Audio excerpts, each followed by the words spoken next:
Président de l'Assemblée générale, Mesdames, Messieurs les chefs d'État et de gouvernement, Monsieur le secrétaire général, Madame la secrétaire générale adjointe, Mesdames, Messieurs, distingués invités. Avant tout propos, je voudrais saisir cette tribune pour saluer à nouveau la mémoire de mon compatriote, Amadou Makhtar Mbow, qui vient de nous quitter. Ancien directeur général de l'UNESCO de 1974 à 1987, il fut un homme d'État émérite et un fervent acteur panafricain de la lutte pour les indépendances. Je félicite M. Philomène Yang pour son élection à la présidence de cette Assemblée générale des Nations unies, ainsi que son prédécesseur, pour sa contribution à la mise en œuvre de notre agenda commun. À travers vous, je formule mes vœux de succès dans la conduite de nos travaux. Je salue également l'engagement constant du secrétaire général Antonio Guterres, dont les efforts pour promouvoir la paix, la dignité humaine et le multilatéralisme sont plus que jamais nécessaires. Le Sénégal renouvelle son plein soutien à sa mission en ces temps de turbulence mondiale. En prenant la parole aujourd'hui, je suis habité d'une conviction profonde: l'unité dans la diversité est la clé pour garantir le développement durable et la dignité humaine pour tous, partout dans le monde. Ce thème de la présente session, qui guide nos discussions, nous invite à repenser nos responsabilités collectives et à nous assurer que les principes fondamentaux des Nations unies, définis il y a près de 8 décennies, continuent de porter la promesse d'un monde plus juste et plus équitable. Mesdames, Messieurs, nous vivons dans un monde troublé, où les principes de la Charte des Nations unies, qui prônent l'égalité, la justice et le respect des droits humains, sont chaque jour mis en mal. Les conflits s'étendent, les inégalités se creusent et les crises climatiques aggravent la vulnérabilité de millions de personnes à travers le monde. De surcroît, nous assistons à une remise en cause inquiétante du multilatéralisme, à un moment où l'humanité en a le plus besoin. Le monde doit se regarder en face, sans complaisance. Les valeurs que nous avons juré de défendre sont piétinées dans plusieurs régions du globe. Que l'on soit à Gaza, à Tel Aviv, à Dakar ou ailleurs, chaque être humain est porteur de cette égale dignité, une dignité qui transcende les frontières, les cultures et les appartenances religieuses. C'est notre devoir à tous de veiller à ce que cette dignité soit protégée et respectée pour chaque être humain, sans exception. Ce devoir est l'essence même des Nations unies. Pourtant, nous constatons chaque jour que le droit international, ciment de la paix mondiale, est souvent violé. Des résolutions adoptées par cette Assemblée sont ignorées. En tolérant ces violences répétées, nous foulons aux pieds les principes de la Charte des Nations unies et sapons les fondements même de cette maison de la paix. Jamais les fondements des Nations unies n'ont autant vacillé qu'en ces temps de violence et de peur et d'incertitude. Si nous voulons éloigner le spectre de la guerre et œuvrer à l'avènement d'un monde meilleur, alors il est temps de changer les paradigmes. Il est temps de remettre l'humain au centre de l'agenda international, comme nous y invite le thème de cette session. Monsieur le Président, Mesdames, Messieurs, nous ne voulons plus fermer les yeux sur la tragédie qui se déroule dans le Sahel. Des groupes terroristes sèment la terreur, pillent, tuent les populations civiles innocentes.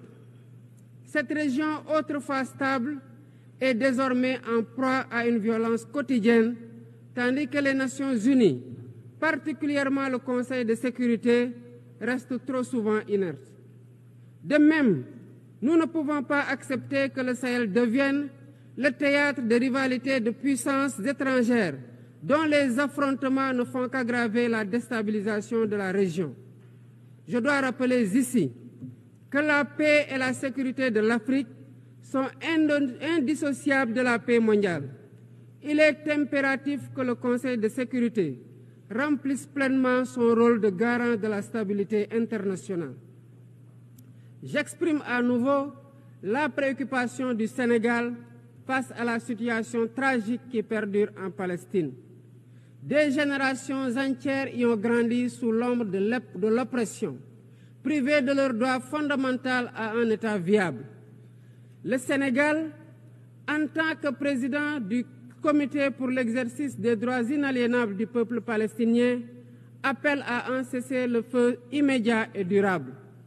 Nous réitérons notre soutien à la solution des deux États, avec Jérusalem-Est comme capitale de la Palestine, conformément aux résolutions pertinentes des Nations Unies. Cette guerre qui n'épargne ni femmes, ni enfants, ni infrastructures vitales est une plaie ouverte sur la conscience internationale. Il est impératif que le droit international humanitaire soit rétabli dans toutes les zones de conflit et que les Nations Unies jouent pleinement leur rôle de médiateur et de garant de la paix. Mesdames et messieurs, la paix n'est pas seulement l'absence de guerre. La paix, c'est aussi la possibilité pour chaque être humain de vivre dans la dignité, de se nourrir, de se loger, de s'éduquer et de recevoir des soins. Or, aujourd'hui, plus de 750 millions de personnes ne mangent pas à leur faim et des millions basculent chaque jour dans l'extrême pauvreté. Ces chiffres éloignent de plus en plus le monde des objectifs de développement durable fixés pour 2030.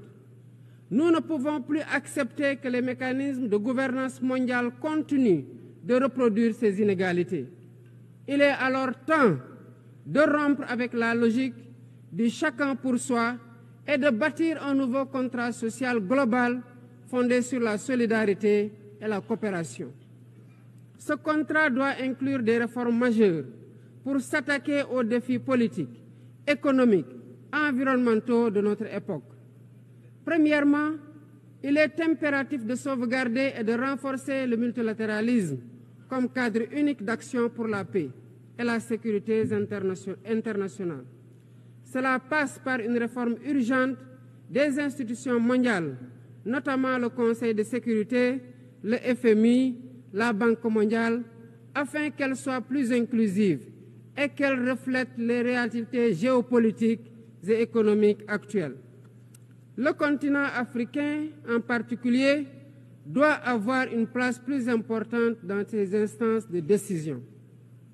Deuxièmement, il est temps de corriger les injustices économiques qui freinent le développement de nombreux pays du Sud. Le commerce illégal, l'évasion fiscale, les flux financiers illicites et les congés fiscaux abusifs ruinent les pays en développement, notamment en Afrique. Ces injustices doivent être corrigées pour permettre à tous les pays de participer pleinement au commerce mondial et de bénéficier de la croissance économique.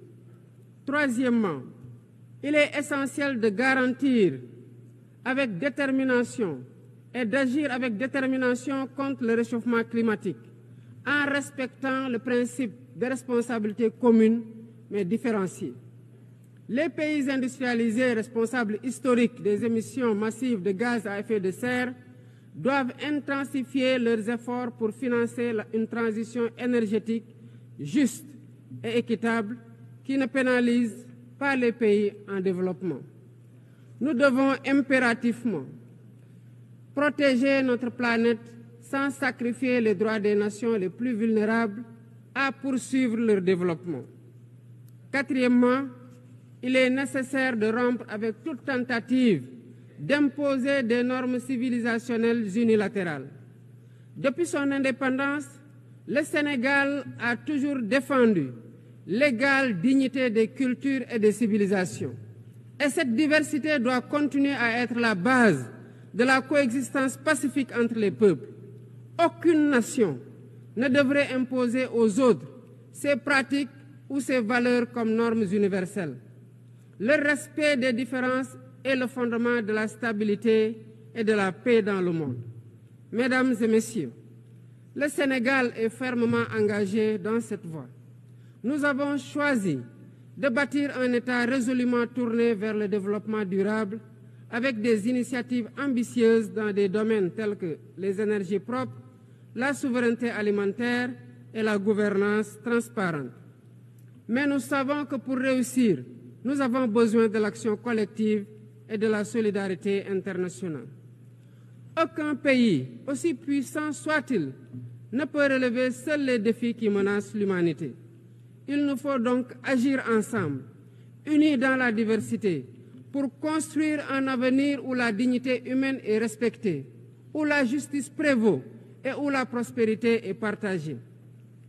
C'est par la coopération et le respect mutuel que nous surmonterons les crises qui secouent notre monde. Je vous remercie de votre aimable attention.